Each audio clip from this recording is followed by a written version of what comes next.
मेरे प्यारे दोस्तों, आप सभी को नमस्कार। आप सभी का इस MGCI के अमेजिंग यूट्यूब प्लेटफॉर्म पर बहुत बहुत स्वागत है। तो भाई कैसे हो सब लोग? एकदम फर्स्ट क्लास। तो देखिए दोस्तों, हम लोग बात कर रहे हैं यहाँ पे PAT AG 123 ग्रुप में प्रीवियस ईयर पेपर सॉल्यूशन हम लोग लेके आए हैं। ये जो पेपर यहाँ पे है ये हुआ था 7/12/2023 की सेकेंड शिफ्ट में।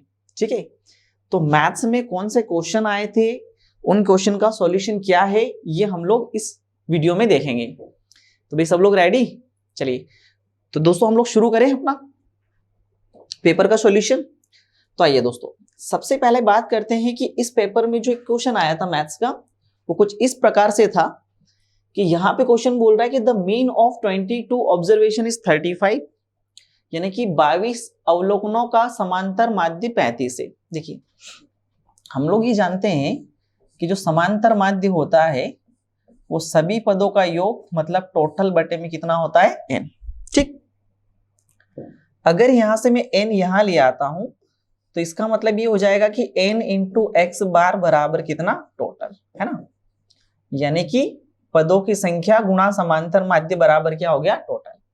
अब ये बोल रहा है कि 22 आंकड़े हैं। कितने आंकड़े हैं? 22 ऑब्जर्वेशन है। ठीक, और इनका समांतर माध्य कितना है? 35।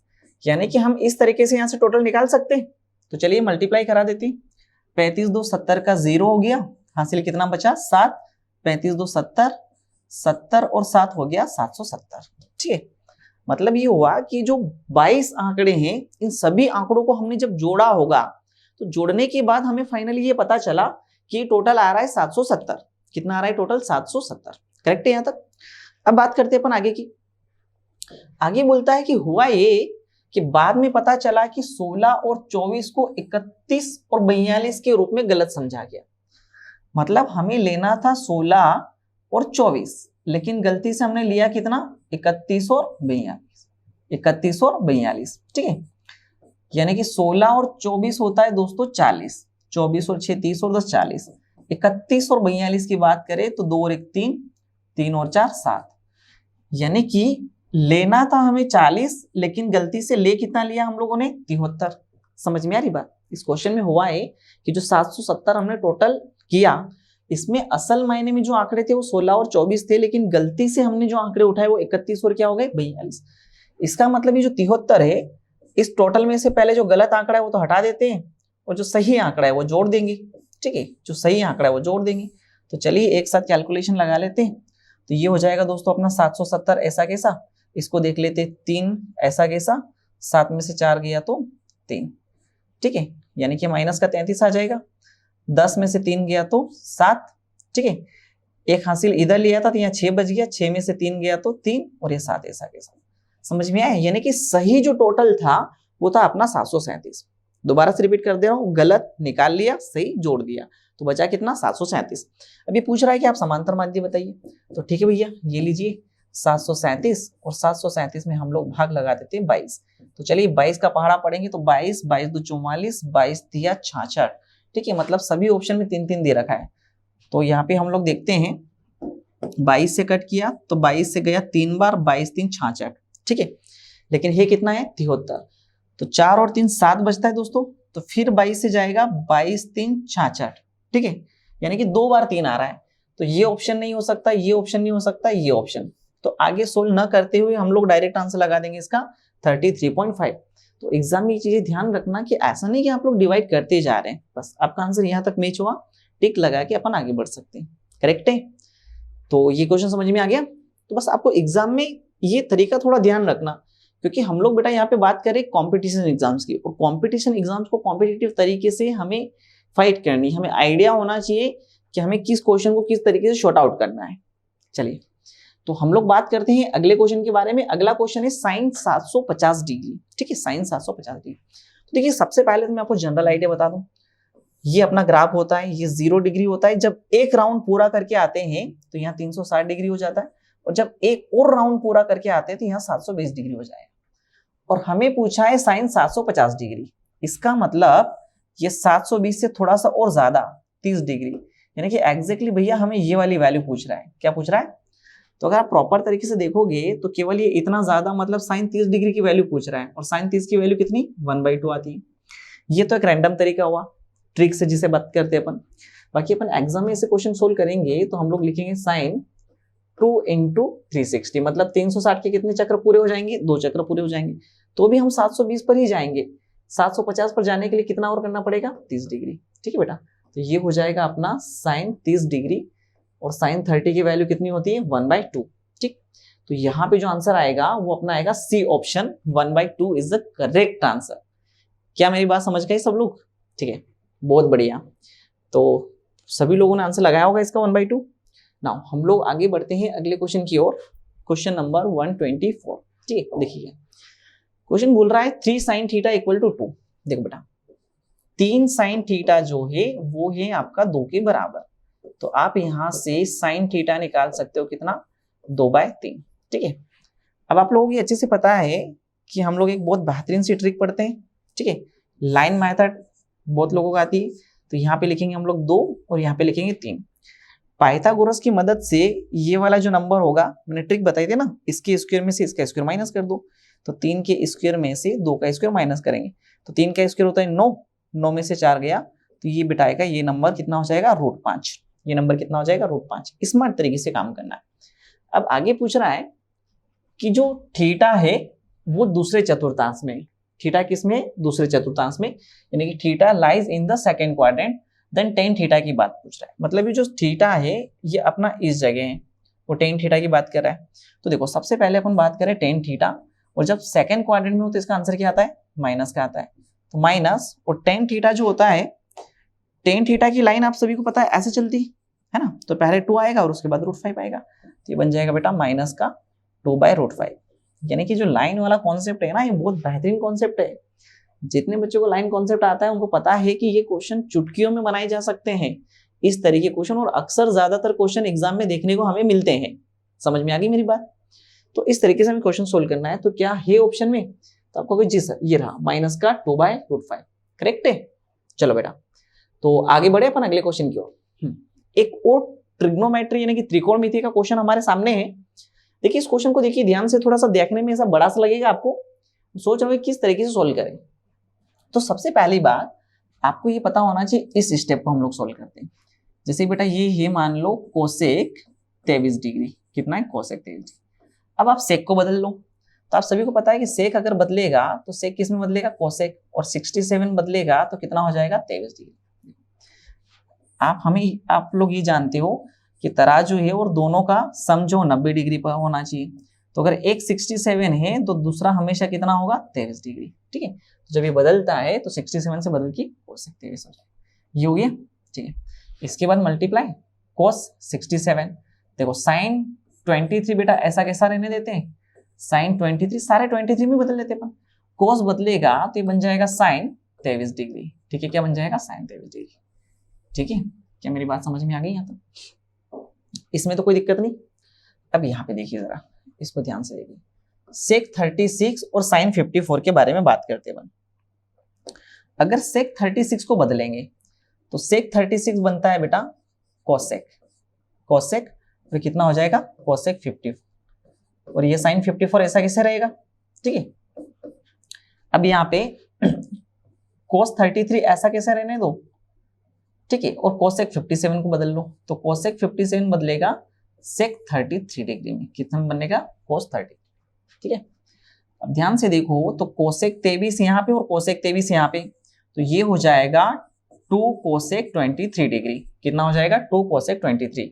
ठीक है, और ये हो जाएगा साइन 23 और साइन 23, तो हो जाएगा 2 साइन 23 डिग्री, कितना हो जाएगा, 2 साइन 23 डिग्री। अब यहाँ पे देखोगे ध्यान से, तो बेटा ये वाला जो कोसेक 54 है, इससे साइन 54 कैंसिल हो जाएगा ना, क्योंकि कोसेक 54 को आप लिखोगे तो 1/sin 54, तो कैंसिल हो जाएगा। ऐसे ही कोसेक 33 से सेक 33 क्या हो जाएगा, कैंसिल। ठीक है, तो यहाँ कुछ नहीं बचा, मतलब 1 बचा, और यहाँ पे कितना बचा, 1। ठीक है, अब ऐसे ही ये कोसेक 23 से साइन 23 कैंसिल हो गया। देखो ध्यान देने वाली बात, कोसेक को अपन क्या लिख सकते हैं, 1/sin 23, तो से वो कैंसिल हो जाएगा। अब 2 × 2 ऊपर हो गया बेटा 4, और नीचे कितना आ गया, 2, तो इसका आंसर कितना आएगा, 2। तो ये आंसर आ गया अपना कितना, 2। करेक्ट है, क्या मेरी बात बढ़िया से समझ में आ गई? चलो आगे बढ़ते हैं अपन अगले क्वेश्चन की ओर। ये वाला क्वेश्चन देखिए, एक बहुत ही बेहतरीन क्वेश्चन दिया है इसमें पूछा है कि चतुर्थक विचलन बताइए। क्या पूछ रहा है?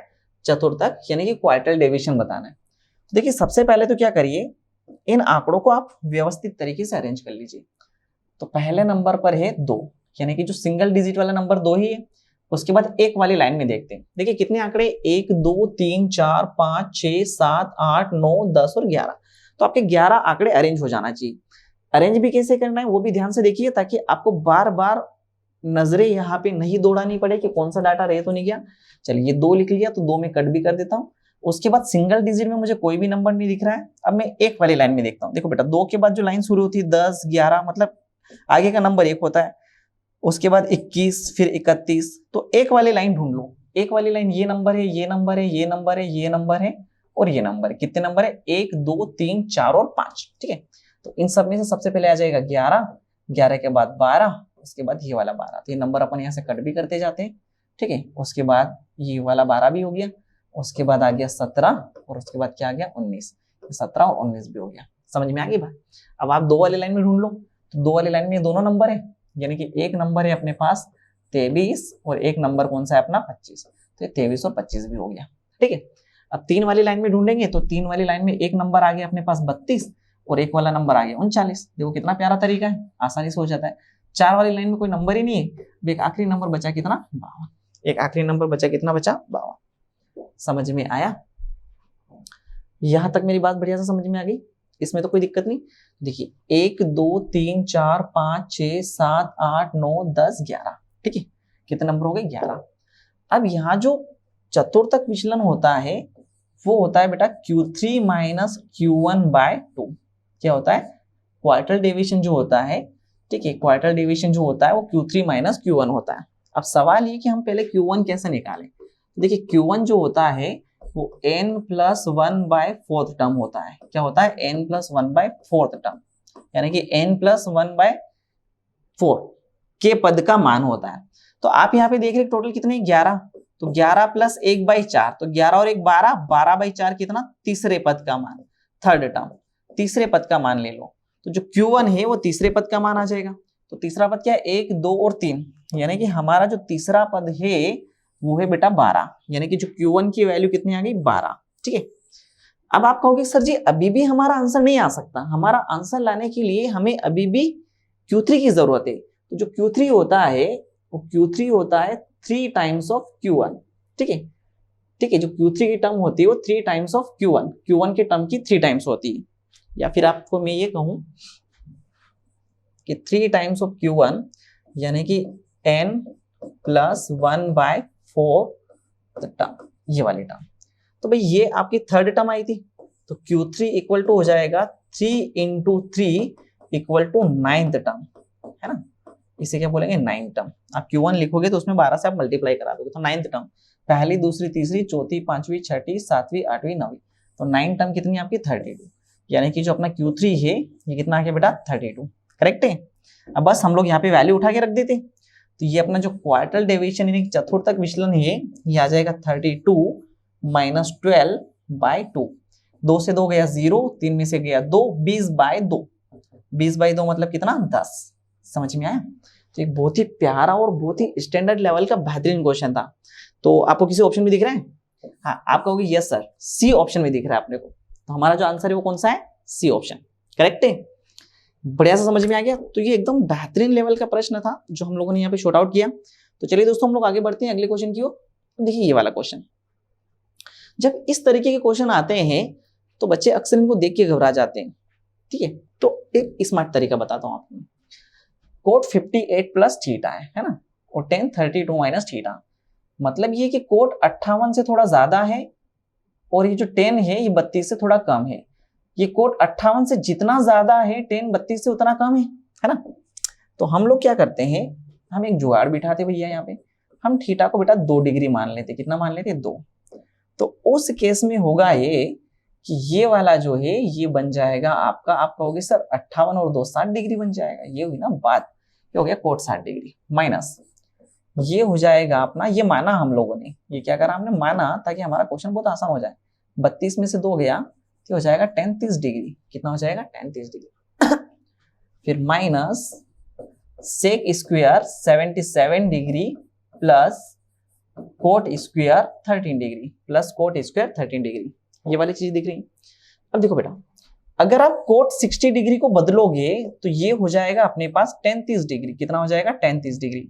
और ये भी कितना हो जाएगा आपके पास? tan 30 डिग्री हो जाएगा। ठीक है, अब यहां से अपन माइनस अगर कॉमन ले ले, देखो यहां से माइनस कॉमन लिया तो ये बन गया आपका सेक स्क्वायर 77 डिग्री। ठीक है, sec square 77 degree minus cot square 13 degree. ठीक है, कोट स्क्वायर कितना? 13 डिग्री। क्या मेरी बात यहां तक समझ में आ गई? तो ये वाला tan 30 से ये वाला tan 30 तो कैंसिल हो गया बेटा, ये माइनस ऐसा कैसा।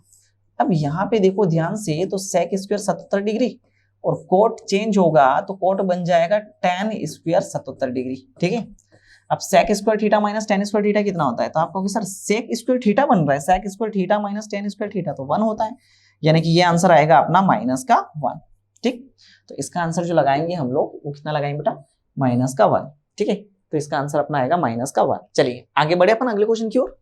आइए, ये वाला क्वेश्चन देखिए, sign theta plus cosec theta की वैल्यू दे रखी है यहाँ पे √3 और बोल रहा है कि sign cube theta plus cosec cube theta क्या होगा। तो देखिए सबसे मजेदार बात ये है कि सबसे पहले हमें ये पता होना चाहिए कि ये एक्चुअल में है क्या। ये बेटा a cube plus B cube है, तो a प्लस बी का अगर होल क्यूब के बारे में बात करें तो ये होता है a cube plus B cube plus 3ab into a plus B. Correct, ये होता है। अब हमें चाहिए a cube plus B cube की वैल्यू, मतलब ये डिब्बा पूरा उठा के हमें इधर ले जाना पड़ेगा, यानी कि a cube plus B cube, या फिर हम लोग यहाँ पे वैल्यू पुट कर देते, चलिए इकट्ठी वैल्यू निकालें। तो a प्लस बी, यानी कि a हमारे पास है साइन थीटा और b हमारे पास है कोसेक थीटा, तो ये a प्लस बी और a प्लस बी की वैल्यू दे रखी है बेटा √3। ठीक है, a प्लस बी की वैल्यू कितनी दे रखी है? √3। इसे हम a मान लेते हैं, इसे b मान लेते हैं। तो यहाँ पे लिख देता हूं मैं sign theta plus cosec theta का अगर मैं होल क्यूब करता हूं तो ये हो जाएगा बेटा sign cube theta plus cosec cube theta plus 3 sine theta into cosec theta, और एक ब्रैकेट के अंदर आ जाएगा sign theta plus cosec theta, sign theta plus cosec theta. ठीक है, ये फार्मूले में अपनों ने वैल्यू पुट करी, तो ये फार्मूला होता है। अब ये sign theta plus cosec theta है तो मैंने उसका होल क्यूब किया तो ये बन गया। अब आप कहोगे sir ji sine theta plus cosec theta के अगर बारे में बात करें हम लोग तो इसकी वैल्यू हमें दे रखी है √3। कितनी दे रखी है? √3, और √3 की पावर कितनी हो जाएगी बेटा? 3। अब ये तो हमें निकालना ही है, तो ये लो भैया साइन क्यूब थीटा प्लस ये हो जाएगा कोसेक क्यूब थीटा प्लस, देखो साइन थीटा से कोसेक थीटा क्या हो जाएगा? कैंसिल। साइन थीटा से कोसेक थीटा। अच्छा तरीका बताऊं आपको, ये लाइन ऐसे चलती है और ये लाइन ऐसे चलती है, लाइन वाला कॉन्सेप्ट पता है ना सभी को। भाई साइन की लाइन ऐसे चलती है और कोसेक की लाइन ऐसे चलती है, आपस में लड़ मारते हैं तो आंसर कितना आता है इसका? कैंसिल होकर 1 आ जाता है। तो ये बन जाएगा अपना 3, और sign theta plus cosec theta इसकी वैल्यू आपको कितनी दे रखी है? √3, तो ये आ गया 3√3। ठीक, अब देखो बेटा इसकी वैल्यू निकालनी है, इसका मतलब इस डिब्बे को इधर लाना पड़ेगा, तो ये √3 की पावर 3 हो गई, यहाँ पे है √3 की पावर 3। इसका मतलब ये हुआ कि √3 इंटू √3 इंटू √3 है। करेक्ट है। फिर यहाँ पे देखो तो ये आ जाएगा माइनस का 3√3। ठीक, इक्वल टू क्या बचेगा अपने पास? Sine cube theta plus cosec cube theta. क्या मेरी बात यहां तक समझ में आ गई? तो ये हो गया sign cube theta plus cosec cube theta. अब देखो बेटा √3 में √3 का मल्टीप्लाई करेंगे तो ये बन जाएगा 3√3, है ना, माइनस 3√3, और इक्वल में चल रहा है अपने पास sine cube theta plus cosec cube theta. तो ये से ये गया तो आंसर कितना आ जाएगा? 0। ठीक है, यानी कि इस क्वेश्चन में जो आंसर था वो अपना कितना था? 0। ठीक, तो एक बहुत बढ़िया क्वेश्चन था, उम्मीद है ये सब लोगों को समझ में आ गया होगा। चलिए आगे बात करते हैं हम लोग अगले क्वेश्चन की ओर। अगला क्वेश्चन है हमारा, देखो ध्यान से, हर चीज बहुत इंपॉर्टेंट होती है। क्वेश्चन में अगर एक एक शब्द दिया है तो बहुत ज्यादा इंपॉर्टेंट होगा कि हम लोग क्वेश्चन को कैसे सोल्व करेंगे। तो यहाँ पे क्वेश्चन बोल रहा है कि हमारा जो थीटा है वो 180 डिग्री और 270 डिग्री के बीच में, 180 और 270, यानी कि 180 डिग्री यहाँ होता है, 270 यहाँ होता है, मतलब वो कहीं इधर की बात कर रहा है, इधर की बात कर रहा है। इसका मतलब हमें ये समझ में आता है कि वो तीसरे चतुर्थांश के बारे में बात कर रहा है। तो इसने बोला कि जो थीटा है या तीसरे चतुर्थांश में। ठीक है बेटा, अब टेन थीटा की वैल्यू दे रहा है 5/12। कितना दे रखा है? 5/12। तो हम लोग यहाँ पे ट्राइंगल बना लेते हैं, ठीक है, हम लोग यहाँ पे बना लेते हैं ट्राइंगल। अब टेन थीटा आपको पता है कि ऐसे चलता है, तो ये 5 यहाँ आ जाएगा और 12 यहाँ आ जाएगा। पाइथागोरस थ्योरम की हेल्प से ये वाली जो वैल्यू हम लोग निकालेंगे तो कितने आ जाएगी? 13। ठीक, अब ये पूछ रहा है कि आप ये बताइए कि cot theta plus sine theta कितना होगा। तो देखो भैया, हमें निकालना है वैल्यू किसकी? कोट थीटा की प्लस किसकी? Sine theta. तो थोड़ा ध्यान से देखिएगा, पहले तो मैं वैल्यू लिख देता हूं, सबसे बढ़िया। कोट थीटा इस डायरेक्शन में चलता है, तो कोट थीटा की वैल्यू आ जाएगी 12 के बटे में कितना? 5। ठीक है, साइन थीटा ये वाली डायरेक्शन में चलता है, तो साइन की वैल्यू आ जाएगी बेटा 5 के बाय 13, 5 के बटे में 13। ठीक, अब देखो साइन ध्यान से, तीसरे घर में ये बैठा है, मतलब ये इसके सही घर में बैठा है, सही घर में बैठा है, इसका आंसर प्लस का आएगा। ये जो साइन थीटा है तीसरे घर में, ये मतलब ये गलत घर में बैठा है, तो इसका आंसर क्या आएगा? माइनस का आएगा। ठीक है, अब इसको सोल्व कर लेते हैं एलसीएम लेके। तू मेरे घर में तेरे घर, तो हो जाएगा 12 गुणा 13 माइनस 5 गुणा 5 को सीधे 25 लिख दूं, और नीचे इन दोनों का मल्टीप्लाई होगा तो कितना हो जाएगा? 65। ठीक है, चलो 13 का टेबल बोलना शुरू करते हैं। 13 2 26 का 6 आ जाएगा, कैरी कितना? 2। 13 1 13, 13 और 2 15। This is 156 minus 25 divided by 65। Correct है? तो यहां तक बात बढ़िया से समझ में आ गई होगी आप लोगों को। अब 6 से 5 गया तो 1 आया, 15 से 2 गया तो 13, तो 131 डिवाइडेड बाय 65, ये इस क्वेश्चन का आंसर था। तो भैया है किसी ऑप्शन में? ये रहा, देखो बहुत ही प्यारा क्वेश्चन। ठीक है, तो डी ऑप्शन इसका सही आंसर है, वो है 131 डिवाइडेड बाय 65। क्या मेरी बात समझ में आ गई? देखिए हम लोग इसी तरीके से पढ़ेंगे, हर एक चीज को ध्यान से समझते जाना, और ये ऑब्जर्व करो कि अगर हमसे क्वेश्चन गलत होता है तो कहाँ से होता है। जैसे एज ए स्टूडेंट में बात करूं तो हमें ये समझना जरूरी है कि क्वेश्चन कहाँ गलत हो रहा है, किस तरीके से गलत हो रहा है, तो वो कमियां हम लोग अपने दूर कर सकते हैं। चलो, इसने पूछा है सीमा मतलब होता है रेंज बेटा, रेंज। अब देखो रेंज क्या, तो रेंज का मतलब होता है कि वो सबसे बड़ा नंबर माइनस छोटा नंबर। रेंज का मतलब होता है highest value minus lowest value, highest value minus lowest value. तो आप इस नंबर में देखो कि जो सबसे छोटा से छोटा नंबर है वो कितना है? 4 है। ठीक है, और सबसे बड़ा नंबर आपको मिलेगा 42। सबसे बड़ा नंबर कितना है? 42। तो 42 में से 4 को माइनस करोगे तो इसकी जो रेंज है वो कितनी आ जाएगी? 38। यानी कि ये एकदम बहुत इजी लेवल का क्वेश्चन पूछा था। आप सोच के चल रहे हो, जब स्टैटिक्स यानी कि सांख्यिकी पढ़ी जाती है तो उसमें रेंज का एक बहुत ही छोटा लेवल का क्वेश्चन आता है। अगर जैसे मानक विचलन या माध्य विचलन यानी कि मीन डेविएशन या स्टैंडर्ड डेविएशन का क्वेश्चन आता है तो वहां पे थोड़ी सी चीजें शॉर्ट आउट करनी पड़ेगी आपको। लेकिन जब ये क्वेश्चन आता है तो बहुत ही प्यारा क्वेश्चन हो जाता है और बहुत जल्दी हो जाता है। ठीक है, तो चलिए हम लोग आगे बात करें अगले क्वेश्चन की ओर। ये वाला क्वेश्चन सीख के अब देखिए इस तरीके के क्वेश्चन में क्या, ध्यान से ऑब्जर्व करिए इस क्वेश्चन को, कि इस क्वेश्चन को हम लोग कैसे शॉर्ट आउट करेंगे। जब भी ऐसा क्वेश्चन आए, जब कुछ इस तरीके से रूट में चीजें रहे, तो हमें दिमाग ये दौड़ाना है कि रूट से यानी कि करने से चीजें बाहर कैसे आएगी। तो बाहर करने का एक बेहतरीन तरीका होता है, वो ये होता है कि अगर ये चीजें अंदर डबल हो जाए, मैंने क्या कहा बेटा, अगर ये डबल हो जाए तो बाहर आसानी से निकल जाएगी। तो चलिए देखते हैं जरा क्या कर सकते हैं हम लोग इसमें।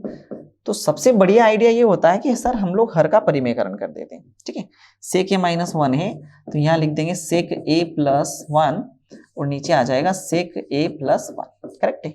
अब ध्यान से देखते जाओ, थोड़ा और बढ़ा देता हूं मैं इसे, तो ये हो जाएगा बेटा सेक ए प्लस 1। एक बार ये और एक बार ये, तो कितनी बार हो गया? 2 बार। अब नीचे देखो ध्यान से, ये बनता है आपका a माइनस बी और ये बनता है आपका a प्लस बी। अब a minus B into A plus B क्या होगा? A square minus B square, यानी कि ये हो जाएगा आपका सेक स्क्वायर a माइनस कितना? 1। थोड़ा और सोल्व करते हैं इसे, तो ये यहाँ पे आ जाएगा सेक a प्लस 1 का whole square, sec a plus 1 का होल स्क्वायर, और सेक स्क्वायर a माइनस 1 क्या होता है? ये होता है अपना tan स्क्वायर। क्या होता है? tan square a। अब आगे बढ़ाते हैं इसे, तो सेक a प्लस 1 का होल स्क्वायर मतलब सेक a प्लस 1 जो है वो रूट के अंदर 2 बार है, तो 2 बार है तो एक बार बाहर आ जाएगा, एक बार बाहर आ जाएगा तो ये हो जाएगा सेक a प्लस 1। अभी देखो बेटा tan भी 2 बार है तो एक बार बाहर आ जाएगा तो ये क्या हो जाएगा? tan है। अब यहाँ पे बिल्कुल ध्यान रखना आप लोग, अब यहाँ की कहानी ये है कि tan a का अलग अलग हम लोग यहाँ पे भाग लगा देते हैं, तो ये हो जाएगा सेक a इसके बटे में यानी कि इसके डिवाइड में आ जाएगा tan a प्लस ये हो जाएगा 1/10 है। ठीक है, 1/10 है। ठीक है, अब 1/10 है तो क्या होता है कोट है, और बीच में क्या है प्लस। इसका मतलब ध्यान से देखो तो ये ऑप्शन आपको दिख गया अलग से ही, लेकिन फिर भी आप लोग शॉर्ट आउट कर लेते हैं। 1/10 है मतलब क्या हुआ कोट ए, और कोट ए के आगे क्या लिखा है प्लस। तो ये ऑप्शन गया, ये ऑप्शन गया, ये ऑप्शन भी गया, क्योंकि आगे क्या लगा है माइनस। मतलब इतना सोल्व करने के बाद भी हम लोग आंसर पे पहुंच सकते हैं, लेकिन चलिए फिर भी थोड़ा और सोल्व कर लेते हैं। देखो सेक ए को लिख सकते हैं अपन 1/cos ए। क्या लिख सकते हैं बेटा, सेक ए को लिख सकते हैं 1/cos ए। सेक ए को लिख सकते हैं 1/cos ए नीचे आके, और tan ए को नीचे, tan ए क्या हो जाएगा बेटा sin a/cos ए। ठीक है, तो ये वाले cos से ये वाला cos चला गया, तो ये बना 1/sin ए, और 1/sin ए मतलब क्या, तो ये होता है अपना cosec a प्लस cot ए। ठीक, ये होता है अपना cosec a प्लस cot ए। ठीक, तो यहाँ पे डी आंसर, मैंने कहा था ना आपको कि यहाँ देखकर अपन आंसर लगा सकते हैं। तो कंपटीशन में ये बहुत जरूरी होता है कि आपके आंसर मार्क करने की टेक्निक क्या है। कुछ चीजें शॉर्ट आउट करने के बाद भी हम लोग आंसर लगा सकते हैं। ठीक, चलो आगे बढ़े अपन अगले क्वेश्चन की ओर। sin 25 degree plus cos 115 degree, sin 25 degree plus cos 115 degree. देखिए बेटा, सबसे पहले तो sin 25 डिग्री को हम लोग ऐसे ही रहने देते हैं, sin 25 डिग्री ऐसा के साथ। अब ये cos 115 डिग्री है, क्या इसको हम लोग 19 प्लस 15 डिग्री लिख सकते हैं? आप कहोगे बिल्कुल लिख सकते हैं सर, है ना। यहाँ पे देखो तो ये sin 25 डिग्री ऐसा कैसे रहेगा, cos 90 से टकराएगा तो ये तो बदल जाएगा, ये हो जाएगा sin 15, और ये माइनस का हो जाता है, ये sin 25 हो जाएगा, है ना। यहाँ 15 नहीं आएगा, यहाँ पे 25 आएगा। ठीक है, तो 25 कर लेना आप लोग। अब sin 25 में से sin 25 गया तो आंसर कितना आ जाएगा अपना 0। ठीक, तो इस बेहतरीन से क्वेश्चन का बेहतरीन सा आंसर है जो कि कितना है 0। तो मेरे ख्याल से ये बहुत इजी लग गया होगा आप लोगों को। आप सोच रहे हैं अच्छा ये लेवल आता है पीईटी में, हाँ ठीक है। कुछ क्वेश्चन थोड़े से हैवी आ जाते हैं, कुछ क्वेश्चन इजी आ जाते हैं, मतलब पेपर बनाने वाले एकदम बैलेंस करके पेपर बना दे। ठीक है, तो बेटा हमें कोशिश ये करनी होती है कि जब हम लोग पेपर दे रहे होते हैं ना, पेपर हम लोग सोल्व कर रहे होते हैं, तो हमें ये टारगेट करना है कि पहले वो क्वेश्चन टारगेट कर लो जो बहुत आसानी से हो जा रहे हैं। ठीक है, जैसे ये क्वेश्चन बहुत आसानी से हो जा रहा है ऐसे। चलो आगे बढ़ते हैं। तो ये फार्मूला आ गया, कितने लोगों को याद है tan a प्लस बी का फार्मूला? ध्यान से देखोगे तो ये है आपके पास tan a plus tan b 1 minus tan a tan b। तो tan a plus tan b upon 1 minus tan a tan b जो है वो फार्मूला होता है tan a प्लस b का। किसका होता है? tan a प्लस b का। अब tan a प्लस b मतलब tan a की जगह हम लोग लिख लेते हैं 48 और b की जगह लिख लेते हैं हम लोग 12। तो ये हो जाएगा tan 60 डिग्री, करेक्ट है। और tan 60 डिग्री की जो वैल्यू होती है वो होती है √3। tan 60 डिग्री की वैल्यू कितनी होती है? √3। समझ में आ गई बात मेरी? तो हम लोग यहाँ पे आंसर लगाएंगे सब, फर्स्ट ऑप्शन जो है एकदम करेक्ट आंसर है। कोई दिक्कत? आगे बढ़े। हाँ जी, आ जाओ अगले क्वेश्चन पर। क्वेश्चन बोल रहा है 149 नंबर का कि माध्यिका बताइए भैया, माध्यिका क्या होगी। ठीक है, यहाँ पे जो नंबरिंग है इसकी कितनी? 149। सचिन द्वारा 11 मैचों में बनाए गए रन इस प्रकार है कि इनकी माध्यिका। तो देखो हमें ये पता है कि माध्यिका बनाने के लिए सबसे पहले हमें इन आंकड़ों को जमाना पड़ेगा। तो आंकड़े जमाने के लिए सबसे पहले ऐसे डिजिट वाइज चलिए, ये 1 की डिजिट में तो ये नंबर आ रहा है, तो सबसे पहले नंबर लिख दिया मैंने 12। अब देखिए जरा 2 के डिजिट में कोई नंबर आ रहा है क्या? 2 के डिजिट में कोई नंबर नहीं है। 3 की डिजिट में ये नंबर है, काटते भी जाओ तो 3 की डिजिट में 36 है, फिर 4 की डिजिट में 46 आ गया ऐसे, तो आपको पता चलेगा। फिर 5 की डिजिट में ये नहीं है, ये नहीं है, 5 की डिजिट में 2 नंबर है, तो 5 के डिजिट में एक तो 50 आ गया और एक आ गया 54। इन दोनों नंबर को भी कट कर दो। ठीक है, उसके बाद 6 के डिजिट में देखो तो 6 के डिजिट में ये नहीं है, ये नहीं है, ये नहीं है, ये रहा। 6 के डिजिट में आ गया 62। समझ में आया? तो मैं किस तरीके से नंबर यहाँ पे सेलेक्ट कर रहा हूँ ताकि कंफ्यूज नहीं होंगे आप लोग बार बार। उसके बाद 7 के डिजिट में देखिए 74 आ गया। ठीक है, 8 के डिजिट में कोई नंबर नहीं है, फिर 9 के डिजिट में एक ये है और एक ये है, तो 9 के डिजिट में आ गया आपका 98 और 99। ठीक है, ये दोनों नंबर लिख लिए। अब 10 के डिजिट में कोई नहीं, 11 के डिजिट में ये है, 11 के डिजिट में 111 और 12 के डिजिट में नहीं है और 13 के डिजिट में 132। ठीक, अब कितने आंकड़े टोटल? 11। 1 2 3 4 5 6 7 8 9 10 11, टोटल 11 ऑब्जर्वेशन हो गई। अब 11 में से क्या होता है कि जब पदों की संख्या विषम हो तो जो मीडियन होता है बेटा n+1/2 टर्म की वैल्यू। ठीक है, तो 11 + 1 12, 12/2 6, यानी कि छठी टर्म ढूंढ लो। 1 2 3 4 5 6, तो इसका जो आंसर आएगा वो कितना आ जाएगा? 62। छठी टर्म कितनी होगी? 62। क्या मेरी बात समझ में आ गई? तो इसकी जो 6 टर्म होगी वो कितनी होगी? 62। आगे बढ़ते हैं हम लोग अगले क्वेश्चन की ओर। ये रहा अपना अगला क्वेश्चन। देखिए बहुत ही प्यारा क्वेश्चन है, सीधा सा फार्मूला पूछा है। तो ये वाला जो सी वाला ऑप्शन है, मोड बराबर 3 मीडियन माइनस 2 मीन, यानी कि जो बहुलक बराबर होता है वो होता है 3 माध्य का माइनस 2 माध्य। मतलब आप देख रहे होंगे इतना प्यारा क्वेश्चन है, सीधे ऑप्शन देख के समझ में आ जाएगा। तो भाई ये फॉर्मूला आपको बहुत अच्छे से याद होना चाहिए, ये एग्जाम का एकदम फेवरेट क्वेश्चन है, करेक्ट है। तो आगे बढ़े हम लोग अगले क्वेश्चन की ओर। अगला क्वेश्चन पूछा है बहुलक बताइए, ठीक है। बहुलक मतलब मोड क्या है? तो कितने बच्चे ऐसे हैं जिन्हें बहुलक के बारे में बहुत पता है? बहुलक मतलब क्या? एक ऐसा नंबर जो सबसे ज्यादा बार आए। बहुलक का मतलब क्या हुआ? एक ऐसा नंबर जो सबसे ज्यादा बार आए, करेक्ट है। तो सबसे ज्यादा बार नंबर कौन सा आया? ये वाला 8 बार आया, ये वाला 4 बार आया, 12 बार, 8 बार, 10 बार, और ये वाला नंबर सर जी सबसे ज्यादा बार आ गया, कौन? 7।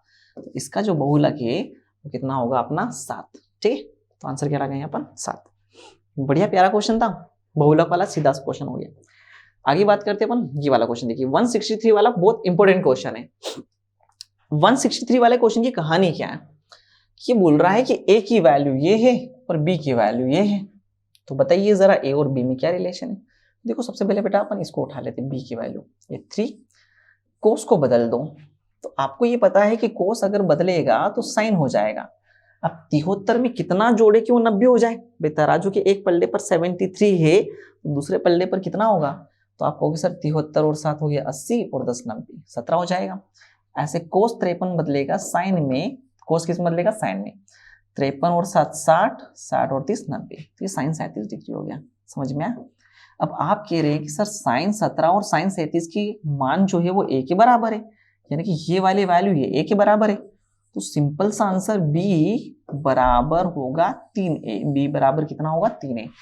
ये ऑप्शन नहीं है, ये वाला ऑप्शन रहा, बी बराबर कितना? 3a। तो ये भी बहुत आसान क्वेश्चन था।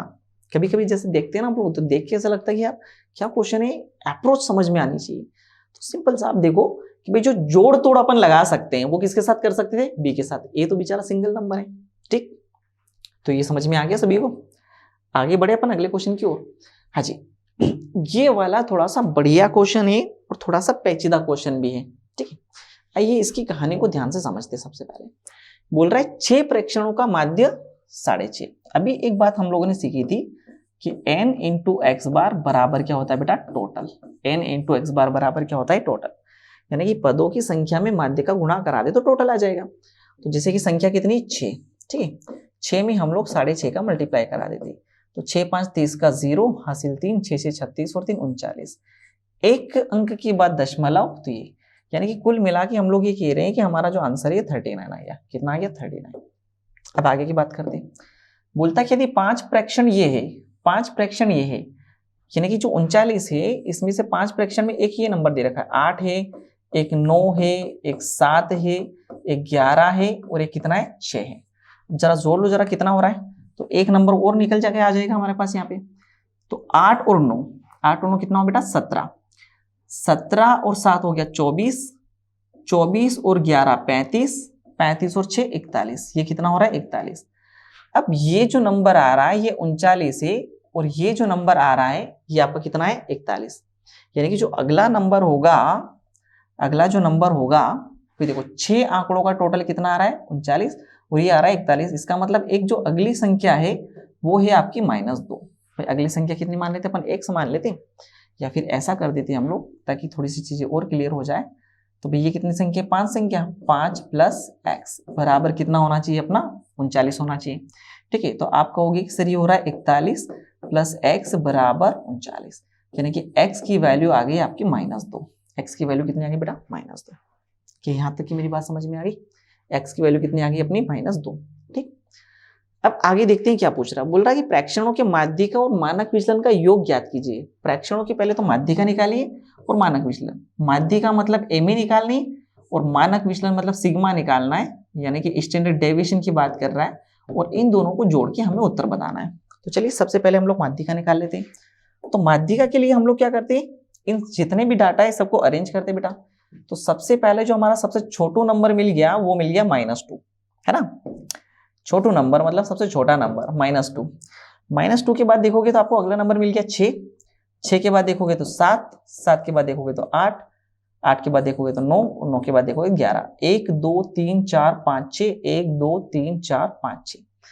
अब जब 6 नंबर है तो इनमें जो माध्य का मतलब मध्य में दोनों नंबर ये बेटे, तो माध्य कैसे निकलती बेटा, दोनों को जोड़ के 2 का भाग। भाई आपको पता है ना कि जब पदों की संख्या सम हो तो फार्मूला बनता है n/2वें पद का मान प्लस n/2 प्लस 1वें पद का मान डिवाइडेड बाय 2 बटे में 2, यानी कि एक तो 7 आएगा और एक 8 आएगा। तो 7 और 8 हुआ 15 और 15 बटे में 2 मतलब ये आया 7.5, यानी कि आपको अपनी माध्यिका मिल गई, यानी कि जो माध्यिका है उसकी वैल्यू आ गई आपके पास 7.5। कितनी आ गई 7.5। अब अगर आपको कहीं से मानक विचलन मिल जाए तो आपका काम बहुत आसान हो जाएगा।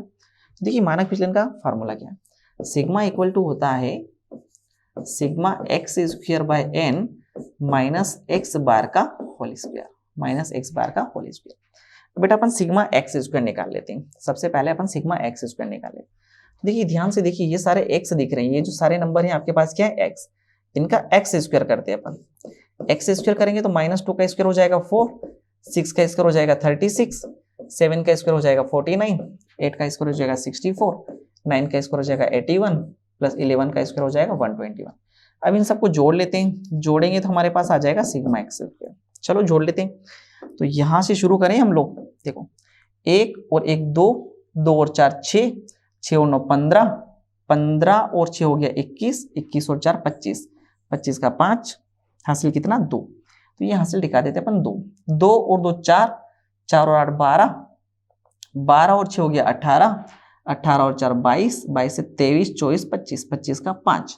फिर से हासिल कितना बचा दोस्तों 2, तो 2 और 1 3, कितना हो गया 3। तो ये आ गया बेटा अपना 355, यानी कि अगर इस फार्मूले में भी वैल्यू पुट करूंगा तो ये आ जाएगा आपका 355, पदों की संख्या कितनी 6 माइनस एक्स बार। एक्स बार जो है वो आपका कितना है 6.5, और इस 6.5 का स्क्वायर कर देते हैं हम लोग। क्या मेरी बात समझ में आ रही सभी को? ठीक है, चलो इसको भाग लगाएंगे हम लोग तो ये मोटा मोटा जाएगा 6 गया 6 पंजे 30, बचा कितना 5, 6 9 54, बचा कितना 1 और 6 कम 6, लगभग 59.1। और इसका स्क्वायर करेंगे तो 6 7 42, ये होता है 42.25। कितना आ जाएगा 42.25। ठीक है, अब यहाँ पे देखिए एक डिजिट लिखता हूं मैं तो चलेगा, 42.2 लिख देता हूँ।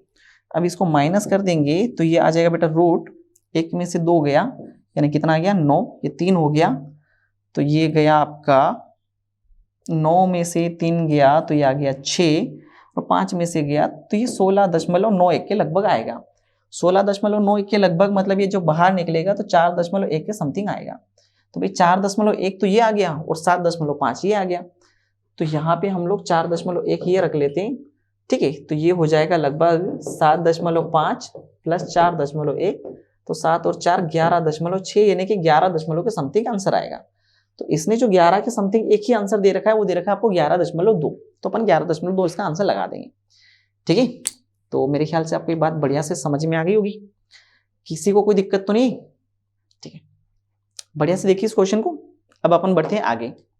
अगला क्वेश्चन देखिए 171 वाला क्वेश्चन, बहुत ही प्यारा क्वेश्चन है। यहां पे बोल रहा है cos 33 a/b के बराबर है। cos 33 डिग्री जो है वो किसके बराबर है बेटा, a/b के। तो सबसे पहले आप एक ट्राइंगल बनाइए, ठीक है, और यहाँ पे लिखिए 33 डिग्री, अपन थीटा लिखते हैं, और cos चलता है ऐसा नीचे से, यानी कि यहाँ a आएगा और यहाँ पे क्या आएगा बेटा b, यहाँ पे a और यहाँ पे b। cos का तीर ऐसे चलता है ना ऊपर, a और b। ठीक है, अब आप पाइथागोरस लगाओगे तो मैंने आपको सिखाया था कि ये वाली वैल्यू अगर निकालनी है तो इसमें से ये माइनस कर दो, इसका मतलब ये वाली वैल्यू आएगी b का स्क्वायर माइनस a का स्क्वायर। बस स्मार्ट तरीका। देखो दोबारा से बताता हूँ, अगर आपको कभी ये वाली और ये वाली वैल्यू निकालनी है तो ये जो बड़ा सा नंबर है, ये बड़ा सा नंबर है, अगर ये निकालना है तो ये बोलेगा भाई ये काम करो यार, इसके स्क्वायर में से तुम माइनस हो जाओ, इसके स्क्वायर में से तुम तुम्हारा स्क्वायर माइनस कर दो। और ये निकालना है तो ये कहेगा भाई इसके स्क्वायर में से तुम तुम्हारा स्क्वायर माइनस कर दो। तो ये एक दूसरे से ऐसे हेल्प करते हैं। तो ये निकालना था तो इसने कहा कि भैया इसके स्क्वायर में से तुम माइनस हो जाओ, तो बी स्क्वायर माइनस ए स्क्वायर ये निकल के आ गया। ठीक, अब आगे पूछता है कि कोसेक 33 और कोस 57 डिग्री की वैल्यू क्या होगी। तो सबसे पहले बात करते हैं बेटा अपन कोसेक 33 डिग्री, अब माइनस कोस 57 डिग्री। देखो हमारा जो ट्रायंगल है वो 33 डिग्री का है, तो 33 डिग्री की वैल्यू तो हम लोग निकाल लेंगे। अब कोस 57 डिग्री का क्या करें, तो कोस 57 डिग्री जो है वो थोड़ी सी तकलीफ दे जाएगा आपको। तो तकलीफ से निपटने के लिए काम ये होगा कि भैया ये जो कोसेक 33 डिग्री है ये ऐसा कैसा रहने दीजिए, कोसेक 33 डिग्री ऐसा कैसा रहने दीजिए, और कोस को बदल लेते हैं अपन। तो कोस बदलेगा किसमें, साइन में, और ये हो जाएगा साइन 33 डिग्री। कितना हो जाएगा, साइन 33 डिग्री। अब सवाल है कि मैंने 33 डिग्री में क्यों बदला, क्योंकि मेरे पास जो सारा ट्राइंगल है वो 33 डिग्री का ही है, तो वैल्यू मेरे पास 33 डिग्री की आएगी। तो चलो देखते हैं। कोसेक 33 डिग्री मतलब कोसेक ऐसा चलता है बेटा, तो ये आ जाएगा b divided by B square minus A square. ठीक है, ये यहाँ पे अपनी यहाँ की ट्रिक है। उसके बाद साइन 33 डिग्री की बात करें तो साइन जो है वो ऐसे चलता है, यानी कि ये आ जाएगा root B square minus A square by B. अब आगे शॉर्ट आउट कर लें इसे, तो मेरे घर में तेरे घर, ठीक है, तो ये यहाँ आ जाएगा बी स्क्वायर माइनस, ये इधर जाएगा तो रूट हट जाएगा, तो हो जाएगा बी स्क्वायर माइनस ए स्क्वायर, करेक्ट है, divided by B root B square minus A square. अब इसको थोड़ा सा सोल्व करेंगे तो ये हो जाएगा बी स्क्वायर, देखो बेटा माइनस का मल्टीप्लाई करेंगे तो माइनस का बी स्क्वायर और माइनस माइनस प्लस का ए स्क्वायर, ठीक है, और नीचे आ जाएगा b root B square minus ए स्क्वायर। ये से ये गया तो आंसर आ गया ए स्क्वायर बटे में बी स्क्वायर माइनस ए स्क्वायर। तो ये रहा अपना डी ऑप्शन, करेक्ट है, मैच हो गया आंसर। आगे बढ़े अपन अगले क्वेश्चन की ओर। ये वाला क्वेश्चन देखिए, क्वेश्चन नंबर 20, बहुत बढ़िया क्वेश्चन है। बोल रहा है the mean monthly salary of 15 workers at TCP is ₹15,000। तो बेटा अभी थोड़ी देर पहले मैंने एक कॉन्सेप्ट सिखाया था, ये कॉन्सेप्ट है कि बहुत सारे क्वेश्चन आए। n इंटू एक्स बार बराबर क्या होता है, टोटल। मतलब ये हुआ कि अगर पदों की संख्या में माध्य का गुणा करा दिया जाए तो हमेशा टोटल निकल जाएगा, यानी कि नंबर ऑफ टर्म्स में अर्थमेटिक मीन का मल्टीप्लाई करेंगे तो हमेशा क्या निकलेगा, टोटल। ठीक है, ये फार्मूला कैसे बनाया था वो क्वेश्चन भी देखा हम लोगों ने। तो यहाँ पे देखो ये बोल रहा है कि 15 लोग हैं, कितने लोग हैं, 15, और इनकी जो एक मंथली सैलरी है, मीन सैलरी, वो कितनी बेटा, 18,000। ठीक है, अगर मीन सैलरी है तो टोटल निकल जाएगा। तो सबसे पहले तो हम लोग 3 0 लगा देते हैं लाइन से, अब 18 का मल्टीप्लाई करा देते हैं। 18 पंजे 90 का 0 हासिल कितना बचा, 9। 18 पंजे 90 का 0 हासिल 9, 18 एकम 18, 18 और 9 हो जाएगा 27, यानी कि इनका जो टोटल आ जाएगा वो 2,70,000 पेमेंट आ जाएगा। टोटल पेमेंट कितना, 2,70,000। आगे बोलता है in the main monthly salary of 25 workers, उसी कंपनी में जो दूसरे 25 वर्कर हैं उनकी जो सैलरी है औसत वो है 12,000। कितनी सैलरी है, 12,000। तो चलो मल्टीप्लाई कराते, तो सबसे पहले हम लोग ये छोटे छोटे से 3 0 लगा देते हैं, उसके बाद 12 का पहाड़ा पढ़ ले तो ही बढ़िया है। तो 12 पंजे 60 का 0 हासिल कितना, 6, 12 2 24, 24 और 6 कितना हुआ, 30। ठीक है, ये इसलिए हम लोग मल्टीप्लाई करते हैं कि छोटी से छोटी भी गलती नहीं होना। ठीक है, चलो आगे देखते बेटा। 1 2 3 और ये 4 0 तो ऐसे कैसे लग जाएगी भैया, ये 4 0 ये आ जाएगा 7, 3 और 2 कितना, 5।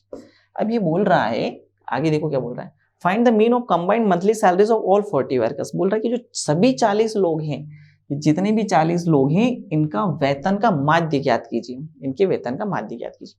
अच्छा ध्यान दीजिए, ये फार्मूला ऐसे भी होता है, n1 x1 bar plus n2 x2 bar divided by n1 plus n2। तो हमने यही तो किया, n1 x1 बार ये निकाल लिया 27,000, n2 x2 बार ये निकाल लिया हम लोगों ने 30,000, मतलब ये 27,000 और ये 30,000, टोटल कितना आ गया बेटा, 57,000। अब इसमें भाग लगाना है n1 प्लस n2, ये अपना n1 है और ये अपना n2 है, मतलब ये टोटल कितना है, 40। तो क्या अपना कंबाइन x बार निकल जाएगा, तो यहाँ पे x बार आ जाएगा अपना कंबाइन वाला, वो भी 57, 5,70,000, 5,70,000। ठीक है, बटे में कितना कर देते हैं हम लोग यहाँ पे 40। तो ये वाले 0 से ये वाले 0 क्या हो गई, कैंसिल हो गई।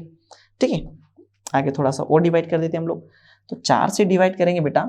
ठीक है, ध्यान से देखना, तो 4 से गया एक बार, बचा 1, 4 4 16, बचा 1, 4 2 8, बचा 2, 4 5 20 और इस 0 ऐसे कैसे। तो ये रहा भैया 14,250। और जैसे समझ में आ गया कि सर 14 लिखा तो आंसर लगा देना चाहिए, जैसे 14 अपने को दिखा ना तो उसके बाद तो आंसर लगा देना चाहिए, आगे डिवाइड करने की जरूरत ही नहीं। ठीक है, तो वापिस से समझा देता हूँ। आंकड़ों में हम लोगों ने इसका गुणा कर दिया, माध्य का टोटल निकाल लिया, फिर अगले आंकड़ों में इनका माध्य का मल्टीप्लाई कराया, टोटल निकाल लिया। तो ये कुल मिला के अपने पास 5,70,000 रुपए का टोटल सैलरी हो गई। अभी जो 5,70,000 रुपए की सैलरी है ये कितने लोगों में बट रही साहब? तो हम कह रहे हैं 40 लोगों में बट रही। तो वो पूछ रहा है कि आप ये बताइए कि हर व्यक्ति को कितना कितना मिलेगा। तो हर व्यक्ति को 14,250 मिलता है, जिसे हम औसत बोलते हैं। ठीक, आइए आगे बढ़ते हैं अगले क्वेश्चन पे। क्वेश्चन नंबर 177, पढ़िए ध्यान से, बहुत बेहतरीन लेवल का क्वेश्चन है। क्वेश्चन बोल रहा है 37 क्रमागत विषम संख्याओं का औसत 63 है। 37 संख्या लाइन से लिखिए, 1 2 3 ऐसे करते करते करते बेटा 37 संख्या लिखिए। कितनी संख्या लिखिए? इनका जो औसत है वो 63 है। ठीक है, औसत, औसत मतलब x बार, वो कितना दे रखा बेटा? 63। और दूसरी बात की संख्या आपने वो कितनी दे रखी? 37। तो थोड़ा ध्यान से देखिएगा, अगर संख्या 37 है और मैं पूछूं कि ये x बार है, तो आप कहोगे सर x बार जो है वो आपका कितना दे रखा? 63 दे रखा। x बार मतलब 63। x बार कैसे निकाला होगा?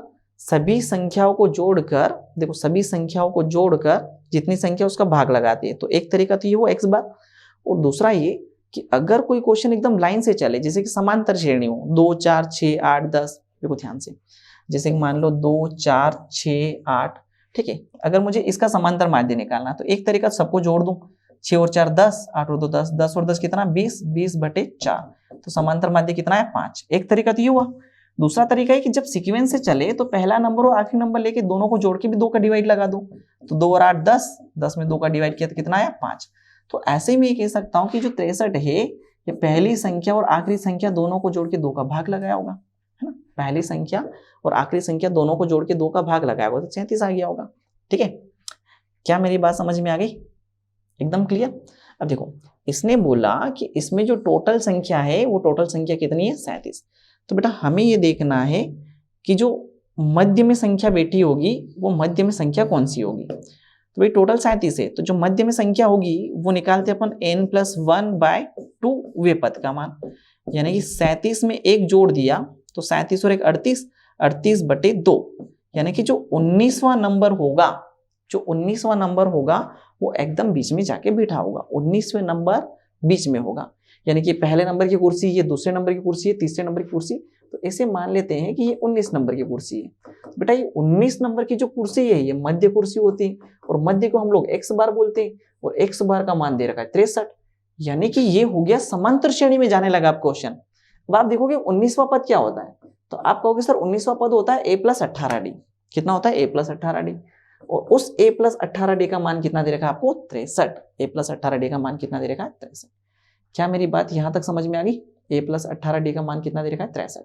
अब देखो, इसने बोला कि एक क्रमागत विषम संख्या है। क्रमागत विषम संख्या है मतलब विषम संख्याओं के बीच का जो अंतर होता है, हर संख्या के बीच का अंतर कितना होता है? 2। इसका मतलब ये हुआ कि हमारा जो d है वो कितना है बेटा? 2। d कितना है? 2। तो ये आ गया अपना 63। ठीक है, तो a ऐसा कैसा? 18 गुणा 2 कितना हुआ? 36 बराबर कितना? 63। क्या मेरी बात यहां तक समझ में आ गई? एक एक चीज लिखो, जैसे कि a है, d है, तो अब d के बारे में सोचना कि d मतलब क्या, तो बोल क्रमागत विषम संख्या। और जब क्रमागत विषम संख्या चलती है तो विषम संख्या के बीच का अंतर कितना होता है? 2 होता है ना? तो यहाँ पे a की वैल्यू आ जाएगी बेटा 63 - 36। 13 में से 6 गया तो 4 और 3 हो गया 7, यहाँ बच गया 5, 5 में से 3 गया, ठीक है, तो कितना आया? 2। क्या मेरी यहां तक बात समझ में आ गई? तो जो a है वो a का मान आ गया अपने पास 27। a का मान कितना आ गया बेटा? 27। ठीक है, अब दूसरी बात देखते हैं इधर, यहाँ पे आती है, हर एक चीज ध्यान से समझो। आप कह रहे हैं कि सर ये मध्य पद है और मध्य पद a+l/2 में निकालते हैं। अगर मैं 2 को इधर भेज दूं, यहाँ पे 2 को इधर भेजूंगा तो हो जाएगा 126 बराबर a+l, करेक्ट है। और 126 और a का मान है 27 प्लस कितना? l, ये इधर ले आए तो ये आ जाएगा 99 बराबर l, यानी कि इसका जो अंतिम पद है, अंतिम पद है बेटा, लास्ट में जो पद लिखा है, लास्ट में जो पद लिखा है वो कितना है? 99। यानी कि इस पूरी कहानी को सोल्व करते हुए हमें ये समझ में आ गया कि इसके लास्ट में, इसके आखिरी में जो पद होगा वो कितना होगा? 99। अभी पूछ रहा है कि चौथी सबसे बड़ी संख्या बताइए, तो भाई सबसे बड़ी संख्या 99 है। सबसे बड़ी संख्या क्या है? 99। अब इससे पीछे चलते जाएंगे तो इससे जो दूसरे नंबर की बड़ी संख्या होगी वो 97 होगी, उससे जो बड़ी होगी वो 95 होगी, और उससे जो बड़ी होगी वो क्या होगी? 93। तो चौथे नंबर की जो सबसे बड़ी संख्या है वो है आपकी 93। कितनी है? 93। मतलब भाई साहब इस क्वेश्चन में एग्जामिनर ने बहुत सारे कॉन्सेप्ट का इस्तेमाल करके क्वेश्चन बनाया, एपी लगा दी, अलग तरीके से बढ़िया क्वेश्चन था। मध्यमान निकलवा लिया आपसे, एल निकलवा लिया, उसके बाद भी घुमा के चौथा नंबर पूछ लिया उसने। ठीक, तो कुछ नहीं, एक एक स्टेप सोल्व करो तो पूरा क्वेश्चन शॉर्ट आउट हो जाता है। चलो भैया आगे बढ़ते हैं अपन क्वेश्चन नंबर ये वाला, देखो ध्यान से इसे। इस क्वेश्चन की कहानी समझ रहे हैं अपन क्या बोल रहा है।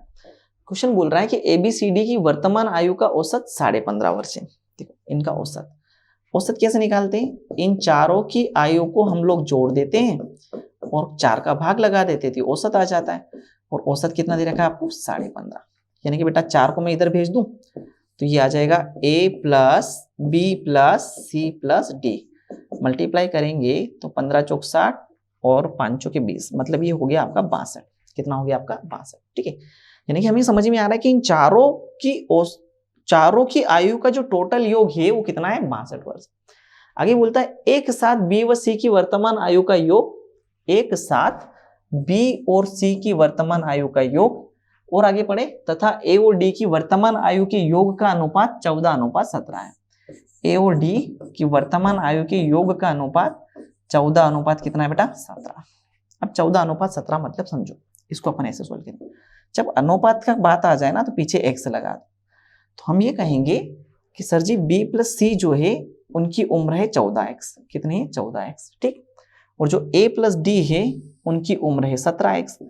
तो 14x के तो ये दोनों हो रहे, 17x के ये दोनों हो रहे, तो 17 और 14 कितना हुआ? तो 17 और 4 21 और 10 हो गया 31x। मतलब चारों मिला के 31x की हो गए, और 31x की वैल्यू कितनी है? 62। तो x की वैल्यू आ गई यहाँ पे कितनी? 2। x की वैल्यू कितनी आ गई? 2। ठीक है, जब x की वैल्यू 2 आ गई तो बेटा बहुत आसानी से निकाल सकते हो। 14 गुणा 2 कितना? 28, और 17 गुणा 2 कितना? 34। यानी कि b और c दोनों मिलाकर 28 वर्ष के हैं और a और d दोनों मिलाकर 34 वर्ष के हैं। x की वैल्यू अपने पटक दी, 14 गुणा 2 कितना? 28, 17 गुणा 2 कितना? 34। तो अभी तक फिलहाल हमें ये पता चल गया कि जो b और c है इन दोनों की जो टोटल उम्र है वो 28 वर्ष है, a और d की जो टोटल उम्र है वो कितनी है अपनी? 34 वर्ष। ठीक है, अब चलिए आगे देखते हैं क्या बोल रहा है। बोलता है कि d जो है वो a से 4 वर्ष बड़ा है। d जो है a से 4 वर्ष बड़ा है। अब यहां से कहानी समझो, अगर ये भैया x साल का है तो ये इससे 4 साल बड़ा होगा, मतलब x प्लस 4 साल का होगा। ये x का, ये x प्लस 4 का, दोनों मिलाकर हो गए 34 के। ये 4 इधर ले आओ तो x और x 2x हो जाएगा, 34 में से 4 गया तो 30, तो x बराबर कितना? 15। इसका मतलब आपको अलग अलग पता चल गया। आपसे कोई पूछे कि बताओ a की वैल्यू कितनी, तो आप कहोगे कि a को हमने x माना था, मतलब ये 15 साल का है। इसको x प्लस 4 माना था तो 15 से 4 ज्यादा, मतलब ये कितने साल का होगा? 19 साल का। तो a की आयु आ गई आपके हाथ में, d की आयु भी आ गई। अब देखते हैं जरा क्या पूछ रहा है। तो बोल रहा है कि एबीसी की औसत आयु कितनी है? एबीसी की औसत आयु, एबीसी की औसत आयु मतलब बेटा a प्लस बी प्लस सी बटे में कितना करना है? 3। तो देखो सबसे पहले a की बात करें तो a की आयु मेरे पास कितनी है? 15। b प्लस सी का इकट्ठा डाटा उठा ले, यहाँ से इकट्ठा डाटा कितना दे रखा है? 28, और बटे में कितना आ जाएगा? 3। ठीक है, चलो जोड़ देते हैं। 8 और 5 13 का 3 हासिल 1, 2 और 1 3, 3 और 1 4, 43 बटे में 3। ठीक, अब भाग लगाना शुरू करें तो 3 से गया 3 एकम 3। ठीक है, बचा कितना? 1।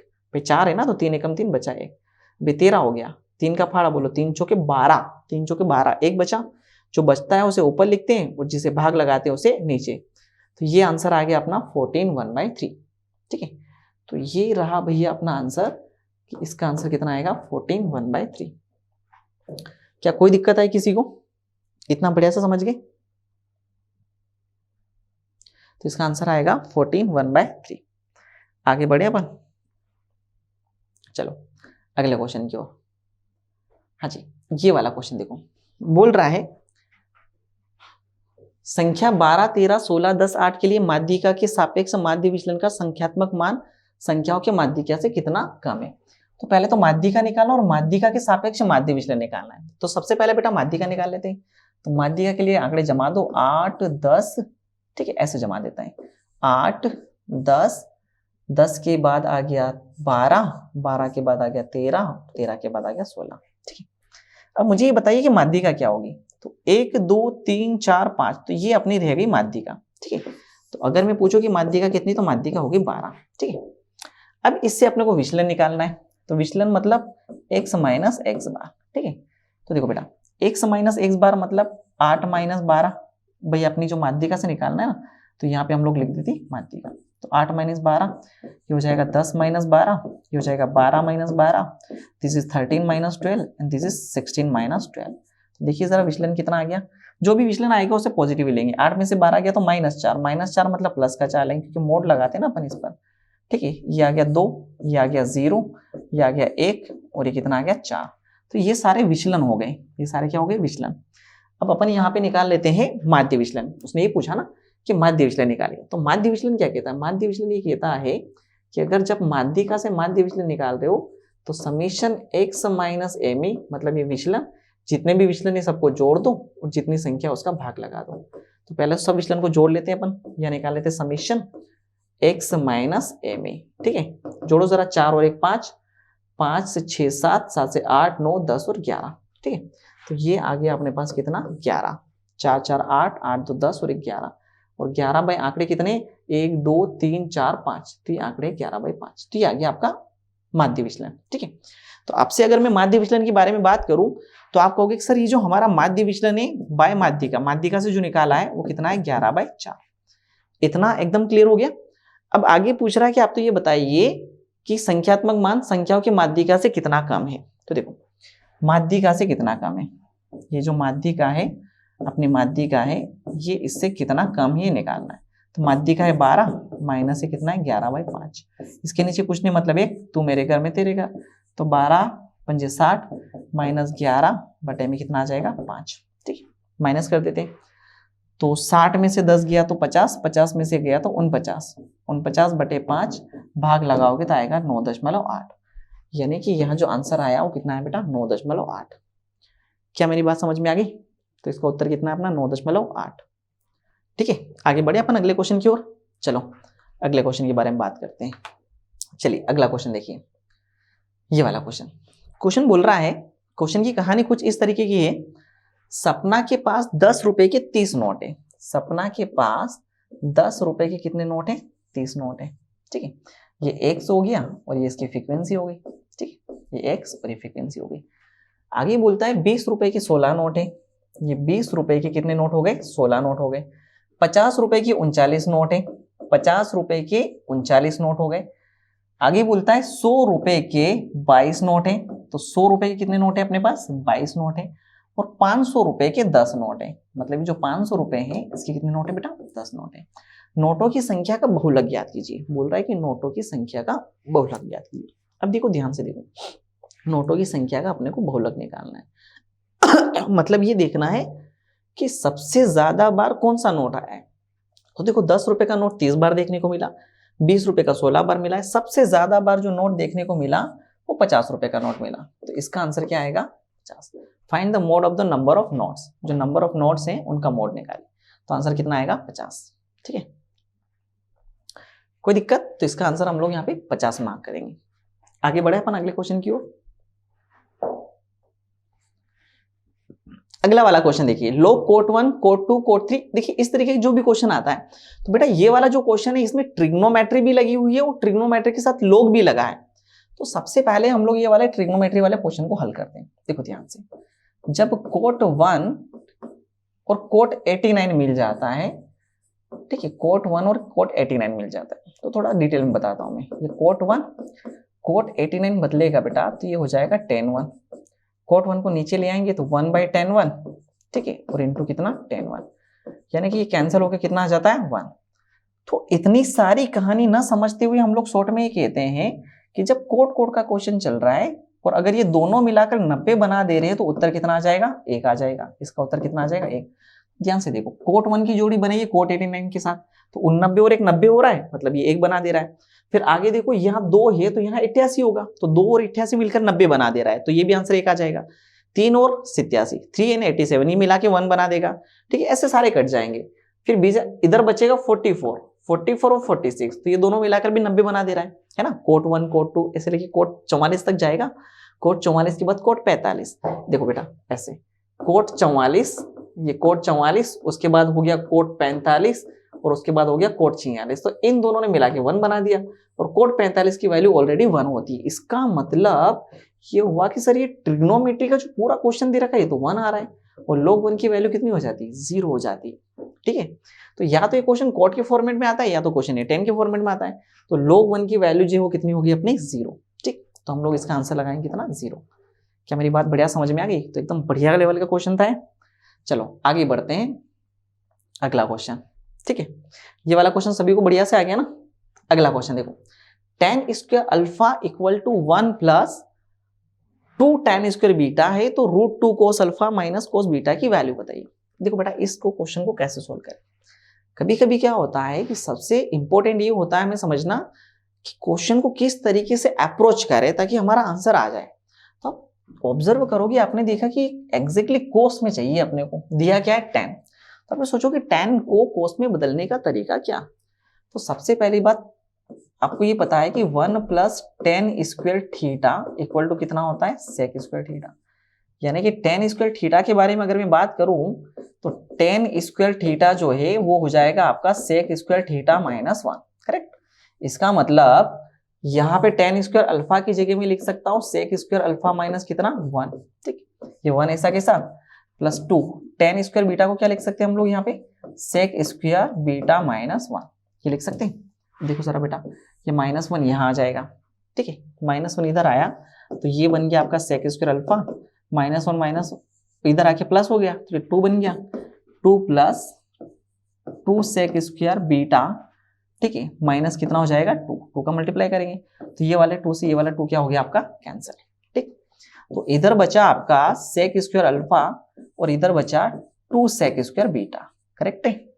अब देखो बेटा, इसको थोड़ा और इजी करते हैं, sec alpha, sec square alpha, इसको √2 की पावर 2 और sec स्क्वायर बीटा ऐसे लिख सकता हूं। अब ध्यान से देखो, पावर सब जगह सेम है तो ये पावर ऐसे क्या हो जाती है, कैंसिल हो जाती है। तो यहां बचेगा आपका sec alpha equal to √2 sec beta. ठीक, आप कहोगे सर sec अल्फा को अपन 1/cos अल्फा लिख सकते हैं, बिल्कुल लिख सकते हैं। √2 ऐसा कैसा, sec बीटा को अपन लिख सकते हैं 1/cos बीटा, क्या लिख सकते हैं, cos बीटा। इसको इधर ले आओ, इसको इधर ले आओ, तो ये बन जाएगा cos beta equal to √2 cos alpha, cos beta equal to √2 cos alpha बन जाएगा। ठीक है, यानी कि जहां भी हमें cos बीटा दिखा उसकी जगह अपन √2 cos अल्फा लिख सकते हैं। तो यहाँ पे देखिए जरा, इसने पूछा है क्या क्वेश्चन में, इसने पूछा है कि √2 cos alpha minus cos beta की वैल्यू बताइए क्या है। तो बेटा √2 cos अल्फा तो अपने पास ऐसा कैसे ही है, √2 cos अल्फा तो अपने पास ऐसा का ऐसे ही रहेगा, माइनस cos बीटा की जगह क्या लिख सकते हैं अपन, √2 cos अल्फा। भाई साहब ये और ये तो कैंसिल हो गया, यानी कि आंसर कितना आ गया, 0। मतलब समझ रहे हो कितना प्यारा क्वेश्चन और कितना बेहतरीन क्वेश्चन दिया था। ठीक है, चलिए आगे बढ़े अपन। तो ये हमारा यहाँ पे जो पेपर आया था वो सॉल्व हो चुका है। तो ये क्वेश्चन बढ़िया से देखिए, हर क्वेश्चन को अच्छे से देखिए और फील करिए कि क्वेश्चन की डिमांड क्या है, हम लोग क्या सोचते हैं, किस तरीके से हम अपना दिमाग चलाते हैं। ठीक है, तो जैसे कि लास्ट वाला क्वेश्चन देखा तो हमें पता होना चाहिए कि इसकी जगह एग्जैक्टली किस तरीके से करना है क्वेश्चन को। ठीक है, तो चलिए बेटा, मिलते हैं हम लोग अगले पेपर के सॉल्यूशन में। बहुत बहुत धन्यवाद।